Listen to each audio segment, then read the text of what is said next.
Estou partindo, tempo é essa, a hora não espera, a sombra fria da decisão. Vou secar a minha ira, libertar o pensamento, deixando o amor regar o coração.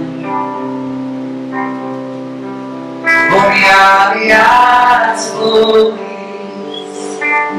adornar os dias, convidar a paciência pra ser minha companhia. Canto e peço a alegria pra não servir a da tristeza, manter beleza minha emoção. Vou abrir meus passos de coragem, fortalecer o sentimento, fazer a fé a minha proteção. Vou me redimir com Deus, virar o pecado, acreditar na esperança e transformar o meu olhar no futuro que virá. É tempo de amar a vida, ouvir a voz do coração, eliminar a guerra usando a arma do perdão.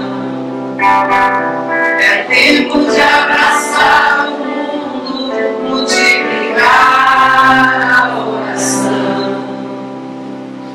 É tempo de gentileza, de manter a vela acesa da comunhão. Minha gente, depois desse banquete espiritual, com o coração tomado de júbilo, nós só precisamos elevar os nossos pensamentos ao alto, agradecer ao Pai Celestial e pedir que Jesus nos envolva nas suas sublimes e cariciosas vibrações de paz e de amor. Que nós possamos perceber essa sua presença amorosa todos os dias no nosso interior. E para que possamos falar sobre esse tempo de gentileza, nós precisaremos retornar àquele tempo onde Ele esteve aqui conosco no Mar da Galileia e quando Ele passava desconhecido pelas cercanias de Jerusalém. Jesus, que tinha uma beleza ímpar, uma serenidade que espraiava da sua superioridade moral, que alcançava e comovia todas as criaturas que por breves instantes tinham o grande prazer de estar na sua presença, estava ali na célula máxima do farisaísmo hipócrita daqueles tempos. E Jesus, perambulando por Jerusalém, é avistado por Hanã, que, observando aquela figura um tanto quanto exótica daquele carpinteiro comum que dizia-se ser o Messias, chega para próximo dele e interpela-o de uma forma bastante acre, azeda, cheia de inveja e despeito. Galileu, que pensas que fazeis aqui na Terra Santa, na cidade de Jerusalém? E Jesus, espraiando todo o seu amor, Ele que veio instaurar esse tempo de gentileza, de amor ao próximo, que tratava a todos, mesmo aqueles que não nos suscitam afabilidade e doçura, com extrema doçura e compaixão, respondeu simplesmente: eu venho a desígnio de Deus instaurar aqui o reino dos céus sobre a terra. E Hanã, observando aquela aparente petulância daquele homem simples, que não era afeito às grandes parcerias dos políticos, dos poderosos, dos religiosos daquele tempo, pergunta quais seriam os instrumentos, quais seriam esses trabalhadores que iriam junto com ele erigir esse reino dos céus. O que seria exatamente esse reino dos céus sobre a terra. E Jesus, gozando de uma humildade, uma modéstia simples e autêntica, lhe responde simplesmente: o reino dos céus é a obra divina no coração de todos os homens. Por muitos séculos, meus amigos, nós temos cerrado as portas do nosso coração. Temos, de todas as formas possíveis e imagináveis, adorado a Deus por recursos exteriores, levando oferendas, levando sacrifício de animais e até de irmãos nossos. Quantas vezes nós não pegamos em armas para aniquilar a vida do nosso semelhante a pretexto de fazer a vontade do nosso Pai Celestial? Quanto engano, quanto tempo nós perdemos por trilhas tortuosas. Mas Jesus vem com a sua proposta e com o seu evangelho de amor nos dar uma mensagem de redenção. E é sobre isso que essa linda canção que nós acabamos de ouvir fala. Redenção vem do latim redemption, resgatar. Então nós aqui estamos buscando resgatar o caminho verdadeiro com a paz da consciência, com essa lei divina que está no nosso interior. É por isso que precisamos abrir as comportas do nosso coração para que essa obra do engenheiro divino possa se fazer presente nesse terreno, nesse solo fértil e frutífero que nós temos no nosso interior. Mas o orgulho, as máscaras sociais, o egoísmo, a nossa sociedade profundamente narcísica que prega a indiferença em relação ao dor do outro nos cega. Mas nós precisamos acordar, despertar, nós que ainda dormimos para essa realidade espiritual. E através do nosso comportamento, da nossa conduta no bem, ir ensaiando este reino divino ou este céu que será construído à base do nosso próprio esforço. E para falar sobre isso, nós vamos tentar, numa tarefa bastante difícil de minha parte, pegar alguns versos dessa canção de Armando e tentar contextualizar e recortar com aquilo que nós já sabemos da nossa maravilhosa doutrina espírita. A canção começa assim: estou partindo, o tempo é breve. Quantas vezes do mundo espiritual nós participamos do nosso planejamento reencarnatório, pedimos o gênero de provas que aqui vamos enfrentar. E perante agora a prova de fogo, um planeta de provas e expiações que nos apresenta tentações e desafios necessários e indispensáveis ao nosso aperfeiçoamento evolutivo, nós queremos desistir, descoroçoamos, desanimamos perante as lições necessárias ao nosso aprendizado. Não raras vezes nós fugimos, deixamos para trás, abandonamos as nossas famílias, os nossos amores, em busca de angariar tesouros que os ladrões roubam e que os vermes corroem, quando na verdade deveríamos educar os nossos sentimentos e recolher esses tesouros imperecíveis para caminhar com mais fé e esperança para enfrentar as nossas lutas. O tempo é breve. Cada um de nós tem uma existência temporária nesse mundo material e cumpre o nosso bom aproveitamento para todas as circunstâncias a que nós estamos defrontados, para que nós possamos estimular a criação e o desenvolvimento de laços legítimos de amor dentro das conjunturas em que nós fomos colocados, porque não sabemos quando retornaremos à verdadeira vida, à nossa pátria espiritual. E quando lá chegarmos, não nos será perguntado quem nós fomos, qual a figura ilustre que nós encenamos nesse mundo temporário e transitório, mas sim a capacidade que nós conseguimos desenvolver de multiplicar os nossos talentos e de efetivamente amar. Jesus disse: pedi e obtereis, buscai e achareis, batei e abre-se-vos-á. Muitas vezes nós pedimos essa existência. Uma existência que, por mais que nós acreditamos que seja pobre, precária de recursos, é uma vida que muitos dos nossos irmãos nos invejam e desejariam ter esses recursos à sua disposição para aproveitar.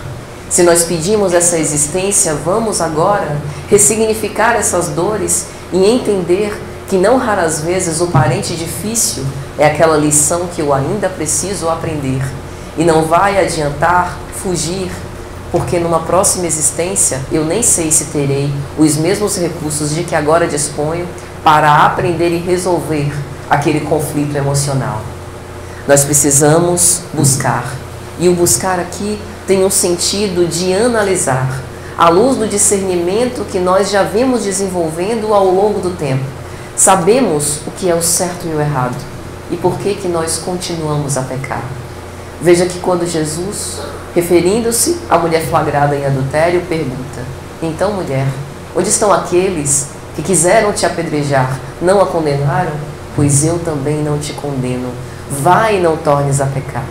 É muito comum que nós, pelo discernimento, já reconhecemos os nossos equívocos, mas por que nós não nos enchemos de coragem e com ânimo resoluto e intimorato nos decidimos a trilhar agora o caminho da bem sem voltar atrás, sem repetir estes velhos erros?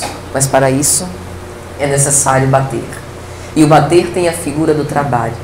É preciso levantar e numa atitude autodeterminada e buscar as novas oportunidades ou as novas leituras para transformar esse mundo aparentemente violento e agressivo numa oportunidade preciosa para que nós possamos crescer.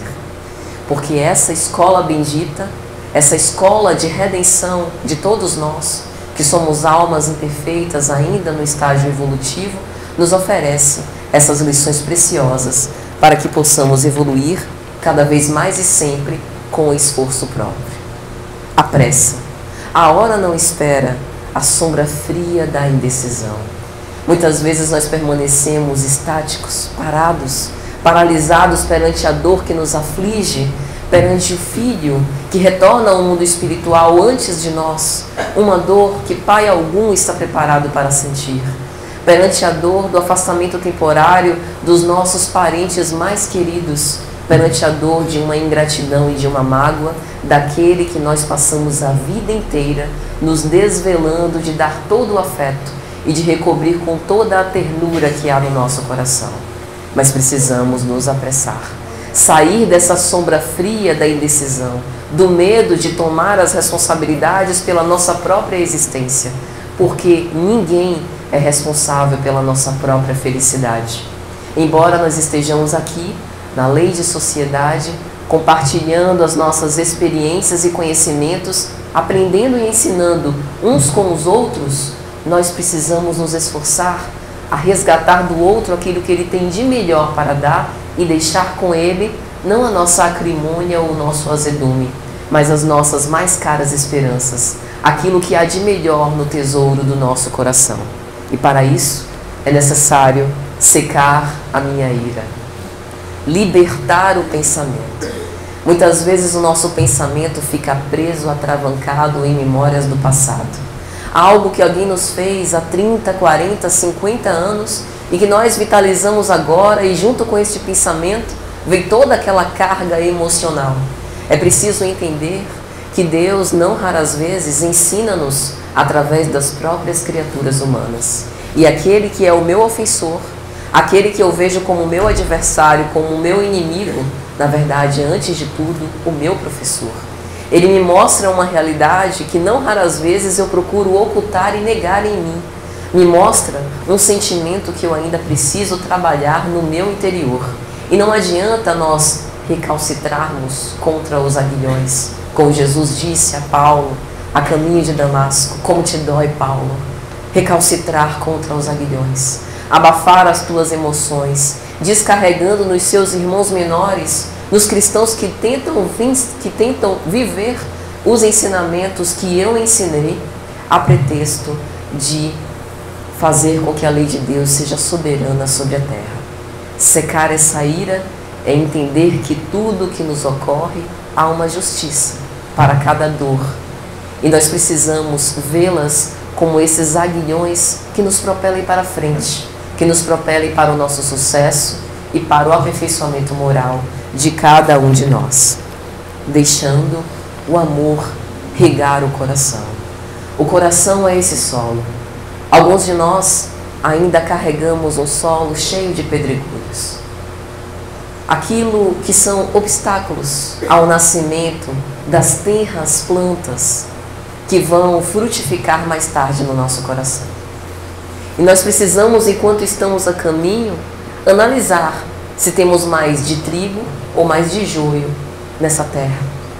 Essa terra precisa ser arada constantemente, através da vigilância e da observância sincera das nossas próprias mazelas morais. Nós vamos vitalizando mais as nossas virtudes já conquistadas, em detrimento dos nossos vícios, do nosso orgulho e egoísmo ainda tão atravancado no nosso íntimo. Mas nós precisamos abrir a terra para receber essa chuva benéfica que cai do alto, como por exemplo, nesse momento aqui agora. A espiritualidade superior que nos assiste, que nos encoraja, não cansa de derramar bênçãos de estímulo, de esperança, para que nós possamos nos restabelecer e ter um ânimo mais inquebrantável para as nossas lutas. Mas será que o nosso solo está permeável, está receptivo a essas vibrações que nos chegam? Por isso, precisamos aplacar esta fúria, esta raiva, essa insubordinação que nós nutrimos, esse ímpeto de reagir a cada ofensa, nos lembrando do nosso pedagogo inesquecível que ensinou-nos a dar a outra face. Quando Jesus foi preso perante Anás e Caifás, e então ele é interrogado e lhe perguntam: e então, Galileu, sobre o que falasseis? Diz-nos, de que preza a tua mensagem, o que ensinastes? O que ensinei, o fiz em público, nas sinagogas, nas praças, as pessoas ouviram. Perguntem a eles sobre o que falei, não fiz nada às escondidas. E então o soldado romano, ao esbofeteá-lo na face, Jesus, numa atitude um tanto quanto interessante, faz-lhe uma pergunta. Enquanto nós provavelmente reagiríamos impetuosos, porque é humano, os nossos sentimentos, os nossos instintos ainda muito asselvajados. Jesus para, respira, olha bem no fundo dos olhos do agressor e lhe faz uma pergunta: por que me bateste? Se eu falaste mal, repreenda-me, educa-me, mas se eu falei bem, por que me bateste? E o mesmo comportamento dócil nós precisamos repetir. O comportamento manso do inocente e do puro, que nada tinha a temer, que não tinha por que se defender, porque nada fez de errado. Nós também precisamos olhar este modelo irretorquível e seguir-lhe os ensinamentos. Mas bem se vê que essa proposta de renúncia, ela é bastante diferente do império, do orgulho que nós temos construído. E é por isso que, para ensinar esses grandes atos, nós precisamos, primeiro, treinar os pequenos atos de renúncia. A renúncia de não estar sempre certo. A renúncia de não querer controlar a vida dos nossos afetos, mesmo que seja o meu marido ou o meu filho. A renúncia de dar ao outro a liberdade autêntica que Deus lhe conferiu para que ele seja quem ele quiser. Para que ele tome as suas próprias decisões e arque com as suas consequências. Porque essa autonomia é que gera responsabilidade e que mais tarde vai gerar esse poder de decisão de entregar-se ao amor. Vou me aliar às flores para adornar os dias. É interessante como raras vezes nós paramos na nossa rotina atribulada para apreciar a natureza. Vejam esse jardim tão bem cuidado por Marconi. Um jardim cheio de flores perfumosas, belíssimas. O próprio Cristo lembrou delas, quando no Sermão da Montanha diz: olhai as aves do céu, observai os lírios do campo, e em verdade eu vos digo que nem Salomão, com toda a sua glória, se vestiu tão belamente como qualquer um deles. A beleza, a suavidade das flores, que nascem para adornar os dias, para embelezar os nossos olhos, para nos lembrar que o céu é aqui, que ao lado dos desafios que nós temos, também temos esses reforços do alto para nos manter estimulados a prosseguir e a não desistir jamais de viver. E essa suavidade precisa ir além do campo teórico, mas se refletir também nas nossas ações. E é aí que a gente entra na gentileza. A gentileza é essa benevolência, ainda que seja uma benevolência falciane, sabe como é? Aquela que no fundo não é exatamente o que você quer fazer, aquela pessoa que você não gosta tanto, que na verdade você queria falar algumas verdades fraternas, mas aí você se cala, respira fundo e trata bem. Faz assim, porque se a gente ainda não consegue, com plena e completa sinceridade, fazer o bem e agir com benevolência autêntica para com os outros, a gente vai ensaiando no comportamento um hábito que mais tarde vai se enraizar e vai gerar um automatismo moral para o nosso próprio modo de proceder. As flores nos dão esse recado de sermos doces e leves num ambiente tão denso e pesado como ainda é a sociedade egoísta dos nossos dias. Convidar a paciência para ser minha companhia. Que difícil, porque a paciência precisa de passos predecessores. Para que eu tenha paciência, eu preciso antes ter humildade, de reconhecer que o outro não está aqui para me servir e que às vezes ele, no exercício legítimo que Deus deu de fazer o que bem quer, vai constranger as minhas expectativas, ele irá me frustrar e eu preciso aprender a tolerar essa frustração. A nossa sociedade, em especial os jovens, em geral não foram criados para serem tolerantes às frustrações.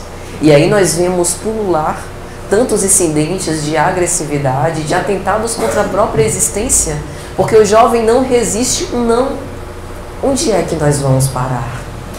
A paciência é exercício, é uma obstinação pacífica para todas as vezes que Deus aplica as correções necessárias. Nós, como pais e mães negligentes, aplicamos as correções aos nossos filhos para que, de acordo com os nossos preceitos, eles se mantenham no caminho correto, no caminho do bem, se mantenham saudáveis. Se nós fazemos isso com todas as imperfeições que carregamos, imagina Deus com a sua infinita sabedoria. E às vezes, quando nós endereçamos ao alto os nossos pedidos, muitas vezes pueris, infantis, os nossos caprichos, e Ele nos nega, aplicando essas correções para nos educar, porque profundamente nos ama, nós ficamos chateados, impacientes porque passamos por tribulações, porque temos uma enfermidade de difícil cura. É necessário entender a obediência e resignação.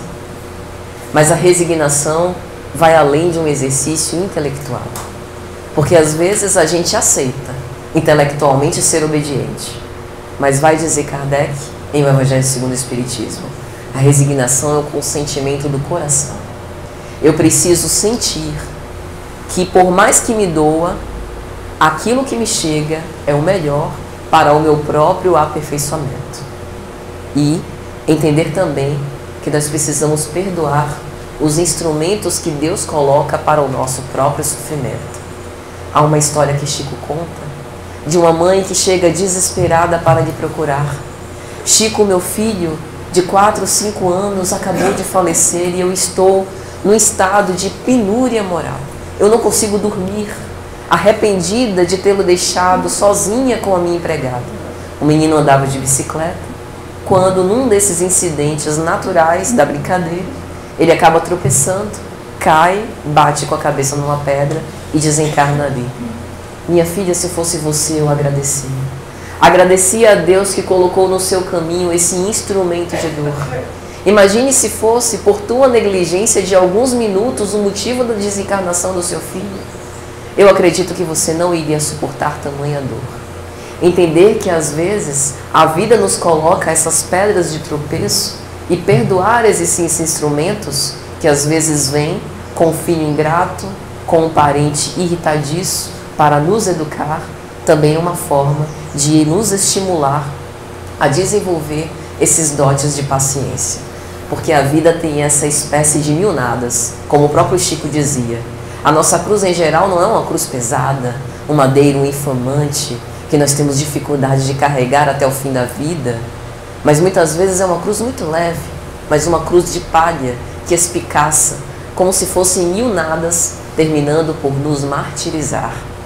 Precisamos entender que temos a cruz, mas também os sireneus do caminho, as músicas edificantes que elevam a nossa alma. Essa leitura daqueles que nos precederam no mundo espiritual e que voltam para falar sobre a imortalidade da alma. As plenárias, com as preleções doutrinárias, para fazer com que a gente alcance novos panoramas de vista. Tudo isso são esses sireneus que nos ajudam a carregar a nossa cruz pesada rumo ao Gólgota. Canto e peço a alegria, para não ser mira da tristeza. Nós somos antenas psíquicas radiantes. Recebemos influências a todo momento e influenciamos também os outros. Mas precisamos analisar os nossos pensamentos e não agasalhar aqueles que nos gerem melancolia e angústia.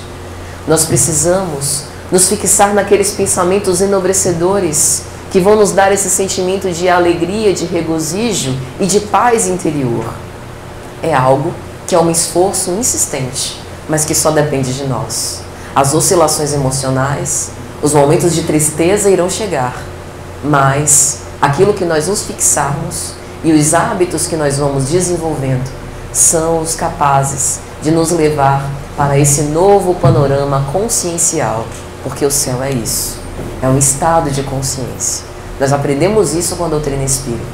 Não é um lugar para onde a gente vai, é a formação que nós mesmos somos capazes de erigir. Manter ilesa a minha emoção. Quantos de nós mantemos a nossa emoção em desalinho? Damos plena liberdade à nossa fúria, à nossa pulsão, como se realizar todos os nossos desejos num afã desesperado fosse nos dar alguma paz. A nossa sociedade hedonista preza isso. Que nós possamos dar plena liberdade a todos os nossos instintos, não seria o planeta. Mas com Jesus, nós aprendemos que a mansuetude é esse equilíbrio emocional. E é cuidar das nossas emoções para a nossa própria felicidade. Vou cobrir meus passos de coragem, fortalecer o sentimento, fazer da fé a minha proteção. A fé sem obras é morta. E cumpre a gente refletir. De que tem servido a nossa fé até agora? Será que eu já consigo testificar a minha fé através das próprias obras?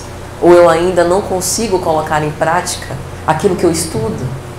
Nós temos aqui uma grande oportunidade, na vivência familiar, na vivência em sociedade, para educar os nossos sentimentos e não mais investir tempo em aumentar o nosso cabedal intelectual. Vou me redimir com Deus, findar o pecado. Muitos ainda ficamos atormentados com o nosso passado delituoso, mas isso é contraproducente. A culpa é esse aguilhão como se fosse um sinalizador de que nós não estamos enveredando por um caminho muito certo. E isso nos estimula a mudar de conduta, redirecionar o nosso barco para uma nova direção. E a remissão com Deus é justamente alterar a nossa trajetória para um caminho que vai nos dar a verdadeira felicidade. E qual de nós não quer ser feliz? E por que é que nós ainda procuramos a felicidade nessas promessas vãs do mundo que passa?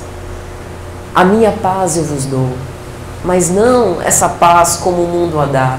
Não a paz dos medicamentos para dormir, dos anestésicos, não a paz das drogas, da sexolatria, não essa paz. Essa paz é uma paz de aturdimento, é uma paz que gera sede, que gera fome, que gera vazio existencial.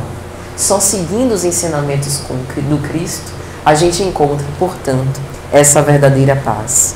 Acreditar na esperança e transformar o meu olhar para o futuro que virá. É imprescindível transformar o nosso olhar, colocar lentes reais, mais esperançosas para esse futuro. O Cristo nos prova, pela imortalidade, que a vida continua e que a messe é imensa e que nós teremos tantas oportunidades de luta. Por que estamos desanimando perante os pequenos tropeços? Precisamos, portanto, nos abastecer dessa fé. É tempo de amar a vida, ouvir a voz do coração, ouvir os nossos sentimentos, seguir esse ímpeto e essa intuição que muitas vezes vem do alto para o exercício da caridade, distribuindo esse sentimento de compaixão, de amor e de gentileza uns para com os outros, fazendo com que a nossa vida seja muito melhor. É tempo de abraçar o mundo, multiplicar a oração. E quanto de nós, poucos temos recorrido à prece. A prece é esse momento de louvor, de agradecimento, quando nós nos comunicamos intimamente com Deus, quando nós aurimos o alimento espiritual para a nossa alma sedenta de amparo, para que a gente tenha força para chegar até o fim. A prece vai aonde as palavras não podem ir. A prece ensaia o que a minha conduta ainda é bastante ineficaz para produzir. A prece é a nossa ligação com o Altíssimo. É tempo de gentileza, manter a vela acesa da comunhão. Nós, meus amigos, não somos adversários de ninguém. Nós somos irmãos. Nós somos companheiros de marcha. Nós não somos competidores como a sociedade tenta nos vender. Nós estamos caminhando lado a lado. A minha dor, invisível para vocês, graças a Deus, é também uma dor que há no interior de cada um de vocês, porque cada um de nós carrega os nossos próprios espinhos na carne. Nós somos seres humanos no mesmo processo de aperfeiçoamento mútuo. E nós podemos viver de uma forma mais amorosa e fraterna, tendo empatia. Empatia é colocar-se no lugar do caído no chão, como na parábola do bom samaritano. Veja que Jesus, ao ensinar sobre como o doutor da lei deveria herdar a vida eterna, conta essa parábola, e no final ele arremata dizendo, explicando quem é o próximo. Para você, quem é o próximo daquele que estava caído no chão? Como a dizer que sempre, pelo menos em algum momento da nossa vida, nós estamos ali necessitados da misericórdia, da gentileza e da compaixão do outro. Um outro que muitas vezes é desconhecido, mas que nos trata com esse amor que nós tanto desejamos. Vamos então também nos recobrir deste excelente amor. Então, para finalizar, eu gostaria aqui de deixar um trecho de uma pequena mensagem que está na obra Flor de Vida, pela nossa querida irmã Sheila. Essa mensagem fala sobre música, fala sobre amor, que é a tônica dos ensinamentos de Sheila. Eu acredito que seja oportuno para nós. A música no universo é o pulsar da vida de Deus a nos mostrar a harmonia da sua criação. A música divina em nós se inicia na terra através dos princípios de caridade. Interessa-te, meu filho, por Jesus, que nunca te faltarão as orquestrações da vida na acústica da alma. Que nós miremos sempre o nosso inesquecível Rabi da Galileia, que poderia ter vindo entre os políticos e poderosos e escolheu o berço simples, a manjedoura entre os animais, para nos ensinar gentileza, compaixão e, sobretudo, infinito amor. Que Jesus nos abençoe.